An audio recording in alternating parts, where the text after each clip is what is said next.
Hello good morning friends, आज हम start कर रहे हैं important questions of chapter 5 extra question से सम। तो देखो सबसे पहला क्वेश्चन क्या है, तुमसे सबसे पहले क्वेश्चन में क्या है, find the middle term of the AP. अब मिडिल टर्म निकालने के लिए ना तुम्हें क्या करना है, देखना बिल्कुल सिंपल कांसेप्ट है। मैं दो क्वेश्चन समझाऊंगा, दोनों से तुम्हारा पूरा कांसेप्ट क्लियर हो जाएगा। अगर तुम्हें कहते हैं मिडिल टर्म निकाल के बताओ एपी की, अब यहाँ पे देखो एपी दे रखी है। सबसे पहले तुम क्या करना, ए तुम्हें पता है 6, डी पता है 30 - 6 दैट इज 7, an पता है 216। an का फार्मूला क्या होता है, an का फार्मूला है a + n - 1 * d। an 216, a 6, n - 1, d कितना है 7। 6 उधर जाके -210, 7 * n 7n, 7 * -1 -7, -7 उधर जाके +7 और 7 मल्टीप्लाई इधर जाके डिवाइड, तो n आ गया 31। अब कुछ सोच के देखो, टोटल नंबर ऑफ टर्म्स कितनी है तुम्हारी 31। अब इस एपी में सबसे पहले तुम्हें टर्म्स पता होनी चाहिए, जब भी तुम मिडिल बता पाओगे कितनी है। अब जब भी तुम्हारी terms number of terms odd हो, क्या हो ओड, जब भी तुम्हारी नंबर ऑफ टर्म्स ओड होंगी तो फॉर्मूला होगा मिडिल टर्म निकालने का n + 1/2h, n + 1/2h term. अब n कितना है तुम्हारा 31, 31 + 1 32 डिवाइड बाय 2, तो जो तुम्हारी टर्म होगी कौन सी टर्म मिडिल टर्म होगी 16th टर्म। कौन सी टर्म 16th टर्म। जब भी तुम्हारा n number of terms odd आएंगे, ओड के लिए क्या फॉर्मूला होगा n + 1/2, n + 1/2 है। तो अब देखो 31 + 1/2 है, तो 31 + 2 32, 32/2 16, तो 16th टर्म होगी जो इस एपी की, वो क्या होगी मिडिल टर्म। अब उसने ये नहीं कहा था कि ये बताओ सिर्फ मिडिल टर्म कौन सी है, उसने कहा वो फाइंड करके बताओ। तो मिडिल टर्म कौन सी है 16, तो a16 की वैल्यू क्या रहेगी a + 15d। a पता है तुम्हें 6, d पता है 7, 15 * 7 105, 105 + 6 111। क्लियर है सभी को। नाउ क्वेश्चन नंबर सेकंड देखो। अब ये देखो, ये था तुम्हारा क्वेश्चन मिडिल टर्म का ही है, ये भी मिडिल टर्म का अगला क्वेश्चन भी, बट यहां पर तुम्हें ऑड टर्म्स थी, अब वहां पे इवन होगी, उसके लिए क्या फॉर्मूला होगा वो देखो। Find the middle term, same question है, a तुम्हें पता है 7, d हो गया 30 - 7 6, an हो गया 241। अब पहले नंबर ऑफ टर्म्स निकालो। an का formula a + n - 1 * d, an है 241, a 7, d 6, 7 उधर जाके -241 - 7 234, 6n - 6, ये माइनस का 6 उधर जाके +6, तो ये हो गया 240। जब 6 उधर जाके डिवाइड होगा तो n कितना आ गया 40। अब वहां पे देखो n क्या था ओड, अब यहाँ पे n क्या है इवन। अब जब भी n इवन होगा तो तुम्हारी दो मिडिल टर्म आएगी। ओड के लिए हमेशा एक ही मिडिल टर्म होती है, उसका फॉर्मूला होता है n + 1/2h, बट इवन के लिए दो फॉर्मूले होंगे n/2h एंड n/2 + 1। अब उसमें और इसमें डिफरेंस है, ध्यान से देखना, वहां पे था n + 1/2 पूरे के नीचे डिवाइड था, बट यहाँ पे देखो क्या है n/2 है सिर्फ, फिर +1 है। अब यहाँ पे देखो n कितना है तो तुम्हारा 40, तो यहाँ पे देखो 40/2 की टर्म कौन सी होगी 20th टर्म। अब 40/2 20 + 1 21, तो एक टर्म होगी 21। ओड में हमेशा एक मिडिल टर्म आएगी, इवन में दो, तो दो कौन सी आएगी 20 एंड 21, वही तुम्हें फाइंड करनी है क्या। तो a20 का फॉर्मूला a + 19d, a21 का फॉर्मूला a + 20d, a कितना है 7 19d, d कितना है 6, 19 * 6 114, 114 + 7 121। ऐसे ही a21 का a + 20d, a7 20 * 6 120 + 7 127। क्लियर है। तो ये तुम्हारा था मिडिल टर्म निकालने का एपी का कांसेप्ट, कि ओड के लिए क्या फॉर्मूला होगा, इवन के लिए क्या फॉर्मूला होगा। इसी के बेसिस पे एक अच्छा क्वेश्चन करते हैं, बढ़िया मतलब सिंपल छोटा सा क्वेश्चन है बट बेस्ट क्वेश्चन है। देखते हैं क्या है वो question. Find the sum of, उस क्वेश्चन में क्या बोल रहे हैं, अभी हो गया अपना थर्ड क्वेश्चन शुरू कर रहे हैं। Find the sum of 11 terms whose middle term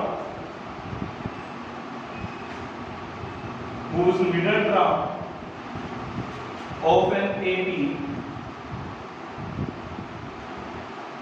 is 30। अब यहाँ पे तो तुम्हें सम बताना है 11 टर्म्स का, जिसकी मिडिल टर्म कितनी है 30। अब यहाँ पे देखो n कितने हैं 11, टोटल नंबर ऑफ टर्म्स कितनी है 11, n is 11 because n is odd,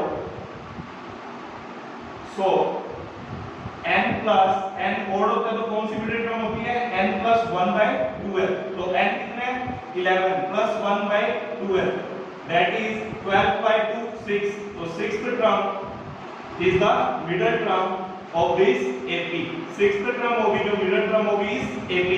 तो अब sixth term का फॉर्मूला देखो, इसने क्या है जो middle term है वो 30 है, इसका मतलब sixth term कितना दे रखे उसने क्वेश्चन में 30, बिकॉज़ हमारी जो मिडिल टर्म है वो कौन सी है सिक्स टर्म, तो a6 का फॉर्मूला a + 5d = 30। अब आगे कुछ नहीं दिया, बस ये इतना ही रहेगा। अब आगे पूछा उसने क्वेश्चन में sum of 11 term, sum of 11 term formula क्या होता है n/2 11/2 2a plus n - 1, n कितना 11 11 - 1 10 10d। अब देखो यहां से 2 कॉमन दिख रहा है क्या, 2 यहां से भी कॉमन निकल जाएगा, तो क्या बचेगा देखो a + 5d, ये 2 मल्टीप्लाई है तो 2 से 2 कैंसिल 11 a + 5d की देखो यहाँ पे वैल्यू पे निकाली थी, आप देखो यहाँ पे ये यूज हो गई, ये चला की थी अपन सोचते हैं यहाँ पे एक साथ पुरानी आगे क्या करना है सॉल्व, तो हमेशा इन क्वेश्चन को सॉल्व करते रहते हो, कहीं ना कहीं से लिंक होती है जी। अब a + 5d की वैल्यू कितनी है 30, तो ये यहाँ पे आ जाएगी a + 5d की वैल्यू 30, तो 11 × 30 330, तो तुम्हारा सम ऑफ 11 टर्म्स कितना आ गया 330। क्लियर है। नाउ नेक्स्ट क्वेश्चन देखते हैं, बढ़िया क्वेश्चन है ये भी, ये तुम्हारा सीबीएसई 2017 में आया हुआ है, जो आपका होमवर्क क्वेश्चन नंबर 4। ऐसे क्वेश्चन बच्चों को पहले टाइम में समझ ही नहीं आते क्या बोल रहे हैं, तो इनको ढंग से देखना क्या है। If the mth term of an AP is 1/n and nth term is 1/m, then show that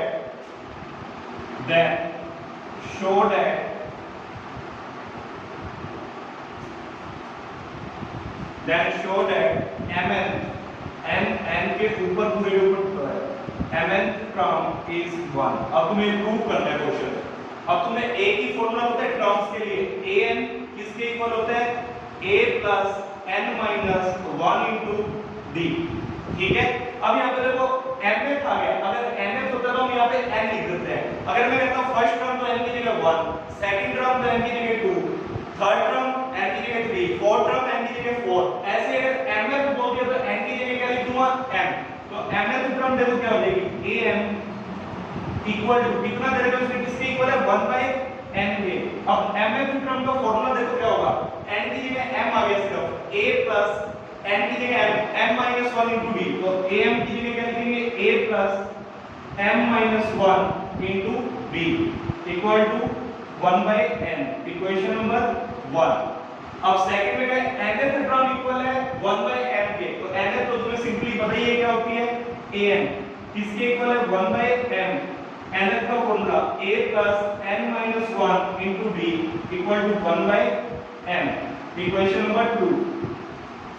अब फर्स्ट में से सेकंड इक्वेशन को माइनस कर देना, इक्वेशन 1 में से सेकंड को माइनस, बिकॉज़ हमें mth टर्म निकालनी है। अब उसको निकालने के लिए हमें a और d की वैल्यू चाहिएगी, तो a और d की वैल्यू चाहिएगी, तो देखो यहां से अगर मैं दो इक्वेशन है दोनों को एलिमिनेट करता हूं तो a और d की वैल्यू आ जाएगी मेरे पास। देखो कैसे, फर्स्ट में से सेकंड को माइनस किया, a + m - 1 × d, ठीक है, इक्वल टू 1/m, या सीधा लिखो माइनस करके, minus a + n - 1 × d equal to 1/n - 1/m।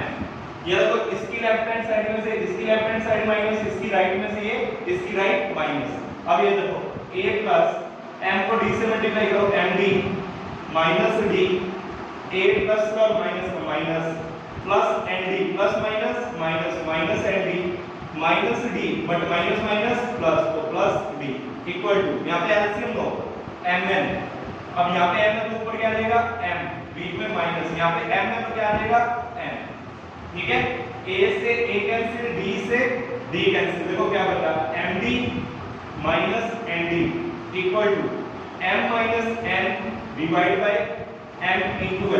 अब d यहाँ पे भी है, d यहाँ पे भी है, तो d कॉमन निकालो, अंदर क्या बचेगा m minus n equal to m minus n divide by mn। ये मल्टीप्लाई इधर जाके डिवाइड, तो क्या हो जाएगा d equal to m minus n mn multiply m minus n। m minus n यहाँ भी m माइनस n यहाँ भी, तो 1, तो d की वैल्यू क्या आ गई 1 बाय mn। अब हमें पता है जो भी एक वैल्यू आती है उसको चाहे फर्स्ट इक्वेशन में पुट करो या सेकंड में, जैसे मैं फर्स्ट इक्वेशन में पुट करो, अब मैं इसको रब कर रहा हूं थोड़ा, तो ध्यान से देखना। अब फर्स्ट इक्वेशन में d की वैल्यू पुट कर रहा हूं, d आ गया ना, तो d यहां पे पुट करो, a plus m minus 1, d कितना है 1 by mn equal to 1 by n।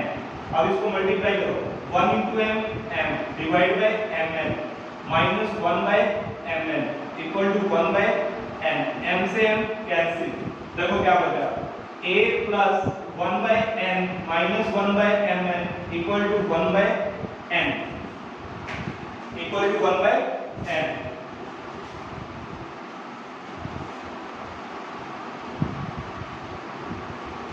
अब ये देखो यहाँ से a की वैल्यू क्या आ जाएगी, ये प्लस है माइनस हो जाएगा, माइनस में इधर जाएगा प्लस, तो 1 by n minus 1 by n plus 1 by mn, ये इससे कैंसिल, a की वैल्यू भी क्या आ गई 1 बाय mn। सो a की वैल्यू भी 1 बाय mn है, d की भी कितनी थी 1 बाय mn।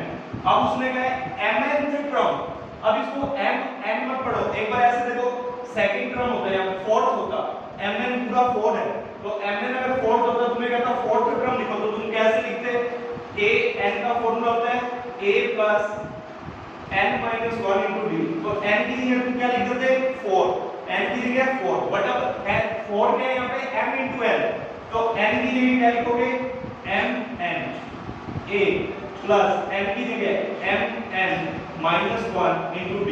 अब a की वैल्यू कितनी है 1 by mn plus mn minus 1, d कितना है 1 बाय mn। अब देखो 1 by mn plus mn into 1 by mn, mn into 1 by mn minus 1 by mn। अब माइनस का 1 बाय mn प्लस का 1 by mn cancel, mn by mn 1, ये तो cancel हो 0 0 प्लस 1 1, तो देखो तुम्हारी mn की टर्म किसके इक्वल आ गई 1 के इक्वल, ये तुम्हें प्रूव करना था। तो इन क्वेश्चंस में हमेशा क्या करना, दो कंडीशन दे रखी होंगी, पहले उनको सॉल्व करना, a और d की वैल्यू निकालना, फिर जैसे ही यहाँ पे जो पूछा हो उसको सिर्फ वहां पे a और d की वैल्यू पुट कर देना। क्लियर है बात? तो ये थोड़ा बच्चों को डिफिकल्ट लगता है क्वेश्चन, तो इसको ढंग से कर लेना। नाउ नेक्स्ट क्वेश्चन क्या है,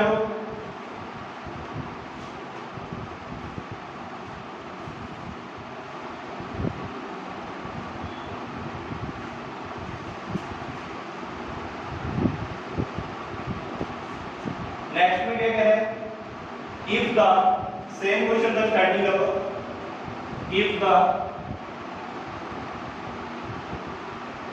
mth of an AP is 1 by n and nth term is 1 by n, then show that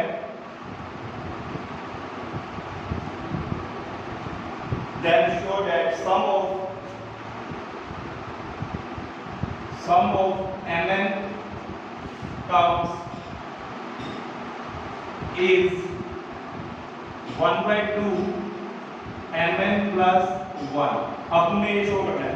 अब यहाँ तक तो देखो ये लाइन तो यहाँ तक तो तुम्हारी सेम है प्रीवियस क्वेश्चन में, जो तुमने दो इक्वेशन बनाई थी वही सेम दो इक्वेशन बनेगी, जो अभी फोर्थ क्वेश्चन की है उसी की तरह दोनों इक्वेशन बनेगी, वहां से दोनों का एलिमिनेट करोगे तो a और d की वैल्यू आएगी, वो अब तुम्हें दे दो मैं करने के लिए, मैं दोबारा नहीं करवा, तो वही सेम वैल्यू आएंगी। बाय सॉल्व करने के बाद a की वैल्यू आ जाएगी 1 by mn और d की वैल्यू कितनी आ जाएगी 1 by mn। बट अब s वहां पे पूछा था तुमसे mn का टर्म, बट यहाँ पे सम पूछ लिया, तो sn का फॉर्मूला क्या होता है n by 2 2a plus n minus 1 into d। But अब यहाँ पे देखो अगर तुमसे कहता सम ऑफ 5 टर्म, तो तुम n की जगह 5 कर देते, सम ऑफ 10 टर्म्स, तो n की जगह 10 लिख देते हैं। अब तुम्हें क्या कहना है सम ऑफ mn टर्म। अब इसको देखिए घबरा मत जाना, n की जगह सिर्फ mn कर दो, n की जगह क्या कर दो mn, तो n की जगह mn by 2 2a कितना है 1 by mn प्लस n की जगह क्या कर दोगे mn minus 1 d कितना है 1 by mn। अब देखो mn by 2 इसको लिखोगे तो 2 by mn plus mn into 1 mn minus का 1 by mn। अब देखो s mn mn by 2 इस mn को अलग लिखो पहले। अब देखो 2 minus 1 1 तो 1 by mn, तो 1 by mn। क्लियर है बात? तो अब यहाँ पे देखो mn by 2 तुम्हारा क्या था smn कर तुम्हें फाइंड करना था smn, तो smn का फॉर्मूला यूज किया तुमने n by 2 plus 2a plus n minus 1 into d, तो n की जगह आया mn, a की जगह आया 1 by mn और d की जगह भी क्या आ गया 1 by mn। सॉरी यहाँ पे देखो ये mn by mn था, ये कैंसिल हो गया कितना है 1, तो अब यहाँ पे लिखना 1, सॉरी इसको देख लेना mn by 1 by mn, तो mn by mn 1, तो 2 minus 1 1, तो 1 by mn। अब देखो यहाँ पे एलसीएम लोगे तो क्या आएगा mn, यहाँ पे कुछ नहीं है तो ये mn plus 1, अब इस mn से इस ये mn कैंसिल, तो 1 by 2 mn plus 1, तो सम क्या आ गया तुम्हारा mn टर्म्स का 1 by 2 mn plus 1, यही तुमने क्या करना था 2। ठीक है, नाउ नेक्स्ट क्वेश्चन पे आ रहा है 6th क्वेश्चन, लास्ट क्वेश्चन करेंगे हम सब।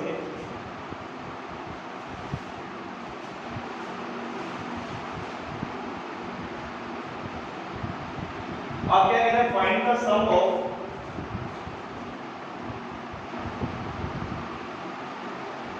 find the sum of 2-digit number divisible by 2 और 5, 2 और 5। अगर एंड होता तो उसका अलग मीनिंग हो जाता क्वेश्चन का, और आ गया तो डिफरेंट मीनिंग है। अब देखो पहले तो 2 डिजिट नंबर की बात है, 2 डिजिट नंबर शुरू कहां से होते हैं 10 से और खत्म कहां होते हैं 99। पहले तो तुम चेक करो अगर जब भी और होना तो अब सारी कंडीशन लेके चलनी पड़ती है, तो पहले 2 वाली देखो जो 2 से डिविजिबल हो 2 डिजिट नंबर, तो फर्स्ट कंडीशन में 2 डिजिट नंबर जो डिविजिबल हो डिविजिबल बाय 2 ओनली, तो वो कौन से होंगे 10 से स्टार्ट हो जाएगा 10 12 14 और लास्ट क्या होगा 99 होता नहीं 98 होता है।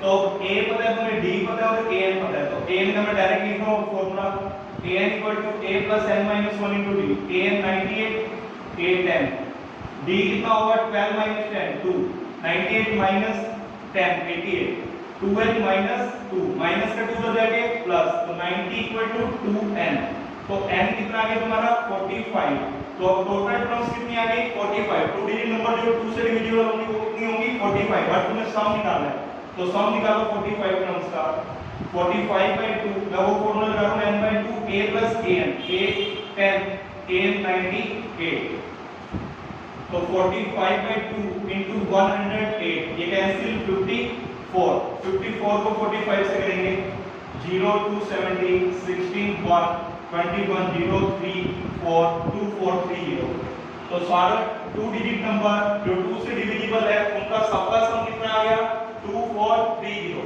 अब 2 डिजिट नंबर, अब ये तो 2 वाले ले लिए, अब लेंगे 2 digit number divisible by 5 only, तो अब देखो क्या होंगे 10 15 20 ऐसे करते करते लास्ट होगा 95।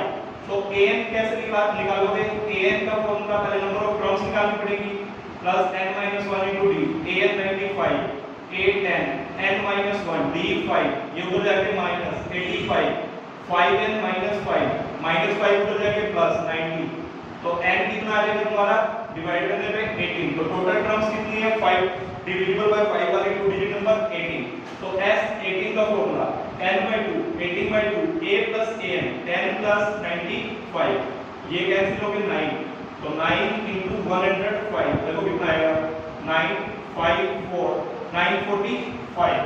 अब देखो बच्चे क्या गलती करेंगे, अब गलती ये होगी तुमसे, तुम देखोगे 2 डिजिट वाले भी निकाल लिए 5 वाले भी निकाल लिए। अब इसको उठा के इस दोनों को क्या कर देते हैं प्लस, क्योंकि सम नहीं पूछा उसने, दोनों का पूछा तो दोनों का। अरे दिमाग लगाना, उसने सिर्फ ये पूछा जो दोनों से और 2 और 5 से।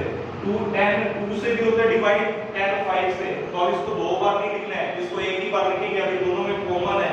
तो अब ये वाले नंबर तो लिखेंगे। अब देखना मैं रब कर रहा हूं ये वाली साइड,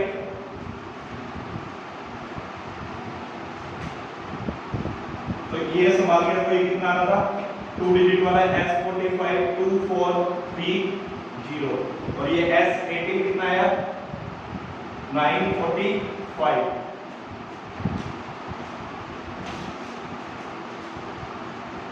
अब देखो जो दोनों में कॉमन थे, जैसे 10 2 से डिवाइड हो रहे हैं और इससे 5 से भी, तो उनको हमें माइनस भी तो करना पड़ेगा। वो इसमें भी सम में भी आ गए, इसमें भी। तो 2 और 5 एलसीएम लो कितना होता है 10, तो जितने इनके दोनों पे मल्टीपल है वही आएंगे। अब देखो कौन कौन से नंबर होंगे, 2 digit number, which are divisible by both 2 and 5।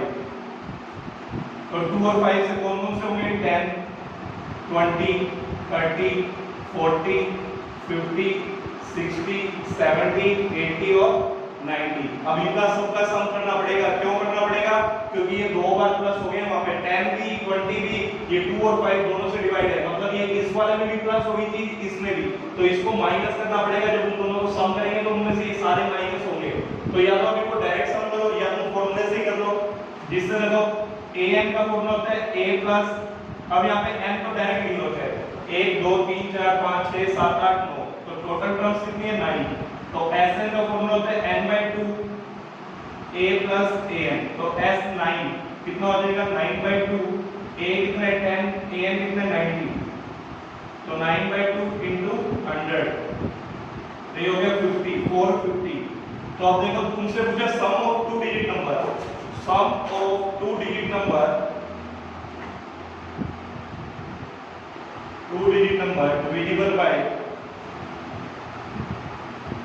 2 और 5 इक्वल होगा किसके S45 प्लस S18। एक तो जो 2 से डिवाइड होते हैं सारे नंबर वो सम कर लिए, जो 5 से होते हैं, और माइनस किसको करेंगे जो दोनों में कॉमन है, वो कितना है S9।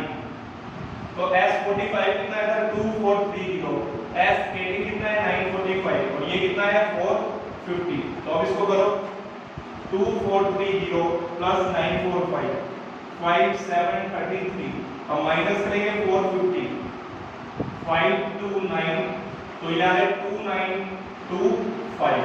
तो तुम्हारा जो 2 डिजिट नंबर्स हैं जो डिविजिबल होंगे 2 और 5 से, वो कितना होगा उनका सबका सम 2925। अगर हमने और की जगह ऐड कर देता तो सिर्फ तुमने ये वाला चीज करके दिखानी थी कि 10 20 30 40 ये वाले नंबर आएंगे, क्योंकि ऐड में क्या होता है दोनों कंडीशन सेटिस्फाई होनी चाहिए, और में क्या होता है जो भी दोनों के सारे केस बनते हैं वो सारे शो करते हैं। तो 2 वाले के सारे केस देखे हमने 5 वाले भी, बट दोनों में जो कॉमन थे उनको क्या कर दिया माइनस, तो उसके अकॉर्डिंग तुम्हारा क्या आ जाएगा क्वेश्चन सॉल्व। ठीक है, तो आज के लिए इतना ही। अगर आपको मेरा चैनल पसंद है, आपको